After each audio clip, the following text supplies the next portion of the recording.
वडाळा येथील मिठागराच्या जमिनीवर तब्बल 500 ट्रक भराव टाकून मिठागराचा आणि तेथील तळ्याचाही काही भाग बुजवून भूखंडाचा वापर हा अवैध पार्किंगसाठी होत असल्याचं उघडकीस आलंय। केंद्र सरकारच्या मिठागर विभागाच्या अखत्यारीत असलेल्या या भूखंडावर जवळपास 10 वर्षांपासून पार्किंग माफियांचं राज्य होतं। अखेर मिठागर विभागाला जाग आली आणि त्यांनी भूखंड ताब्यात घेऊन अवैध पार्किंग पूर्णपणे हटवलंय। या प्रकरणात वडाळा पोलीस ठाण्यात तिघांविरोधात गुन्हा दाखल करण्यात आलाय। हे सदर मिठागर 1983 पासून मीठ उत्पादन होत नाही।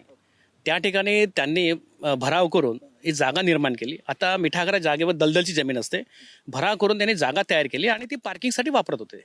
सर काही शासकीय हे असतात, आदेश असतात। आदेश मिळाल्यानंतर मला वरिष्ठांनी सांगितलं FIR करा, कारण की माझ्याकडे अतिरिक्त चार्ज होता।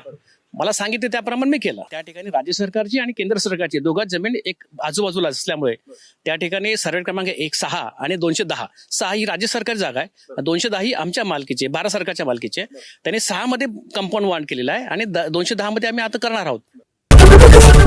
ABP माझा, उघडा डोळे बघा नीट।